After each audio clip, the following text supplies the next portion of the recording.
Naibang eksaba ka iti amin nga kakilyan, tayo nga manalon, iti garod segment. Good morning Philippines, iti garod agriculture, awan pa'y mga kabombo. Iti nailista nga epekto tinaglabas nga napnap. Winara iti na habagat iti sektor ti agrikultura, dito na region iti Cordillera.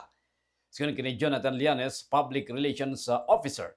Ti Department of Agriculture Cordillera Administrative Region, Regional Agriculture and the Fisheries Information Section. Kahit agtal talinan pa lang mga kabombo, yan, dito garod normal nga supply kasama iti iti presyo dagiti garod natdateng kadagiti trading areas diti garod probinsya iti Benguet. Ang may pagpakita nga awan iti nagbalin nga nakaro nga epekto iti naglabas nga panagtutudo iti garod sektor iti agrikultura partikular kadagiti maawagan nga high value crops. Kinuna nga agtultuloy met ti coordination ti Department of Agriculture, iti Department of Public Works and Highways, DPWH, kasama kadagiti lokal na gobyerno, tapno napartak nga marespondyan, na daman dagiti margaay, wenno dagiti magaburan niya kakalsada, kat saan nga mapiktaran iti panakay-deliver dagiti nateng. Awan matinagbalin niya parikot iti delivery dagiti nateng sa Metro Manila, ken dadumapay nga probinsya. Agsibot ta awan mat tinapasaran nga problema kadagiti kalsada ken awan itinapasaran nga layos. Sipod pay 2024 ket naipabaklay kadagiti lokal gobyerno ti panakay matuon ti sektor ti agrikultura. Gapu iti daytoy kinunana nga agtultuloy iti ipatpatong palda nga kaskenan nga koordinasyon kadagiti garod lokal gobyerno tapno dagiti nga mismo ti mga aksyon ken mangipaay iti kaskenan nga tignay. Sikin kinugwana, dagiti lokal ang gobyerno, kas kumay iti barangay katadaan, kadagiti karon maawagan, nga barangay agriculture office, kan iti munisipyo, adaman dagiti maawagan, nga municipal agriculture office, bayat nga dagiti probinsya, ket adaan, kadagiti provincial agriculture office. Kapoy diretoy, ket ada dagiti adang opisina, nga rumbang nga mga sigaso, winong mangimaton, iti pakasignan, dagiti manalon, kadagiti karon masakupan da nga lugar. Kinuna nga napateg nga masalwadan ken maiwanan ti sektor ti agrikultura na nangruna dagiti garod manalon ken iti produksyon iti high value crops agsibot ta 80% kadagiti nga produkto ket agtataod iti probinsya ti Benguet ken iti Mountain Province. Kinuna nga no dagiti manalon ket madadailan iti mula rumbang nga i-report yo dayta iti municipal wenno iti agriculture wenno iti provincial agriculture office. Dagiti madna sa opisina ti mangi-report iti anyaman nga danyos nga mailistada iti Department of Agriculture.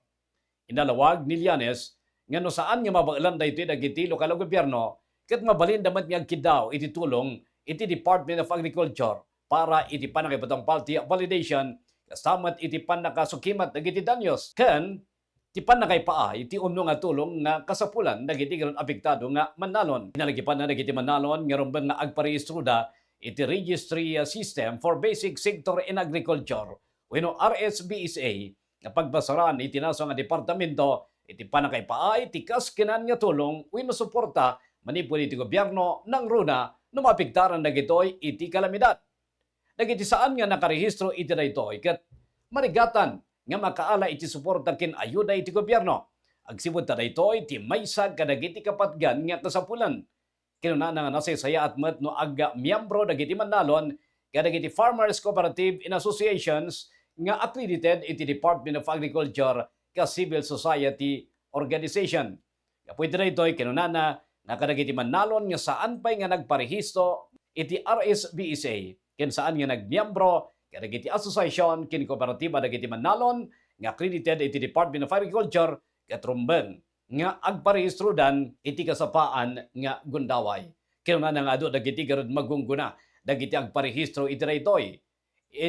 Yarig na ti tulong nga naipaay kadagiti garod manalon ijay galinga no sa dino da dagiti garod rehistrado ken nga asosasyon dagiti manalon ijay tinaypayan iti tulong. Partikular iti panakaypay kadakwada iti drone technology nga maaramat iti seeding operations ken daytoy ket nagnumaranda itay nabiit.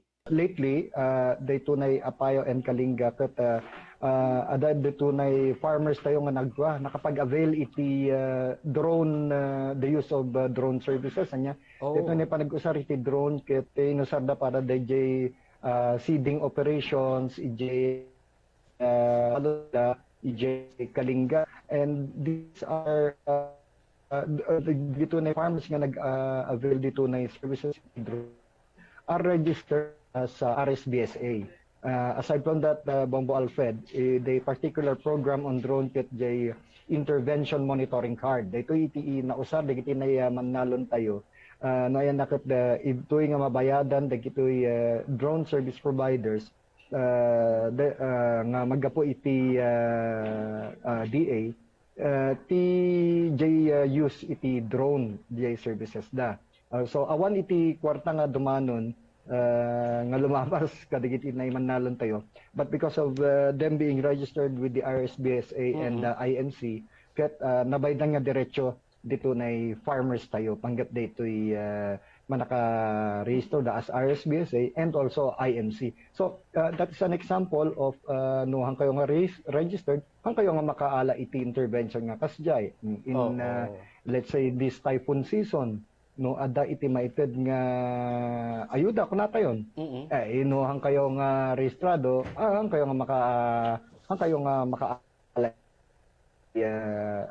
services from the Department of Agriculture. Isang uliton tayo manan, ganagiti kakailan tayong manalon, nagiti kartineros, nagiti fisher folks, nga saan pa nga nagparehistro, iti RSB sa ikat nga balin kayo nga agparehistro. Tabligasta, kat nalaklaka nga may payang kayo titulong, pabayan ganagiti suporta, may papaay, ti gobyerno. Para iti agriculture segment ti Good Morning Philippines, ibagami ni Bombo Alfred Pudsok, this is Bombo Radio Philippines, the #1 and most trusted source of news and information, basta radyo, Bombo.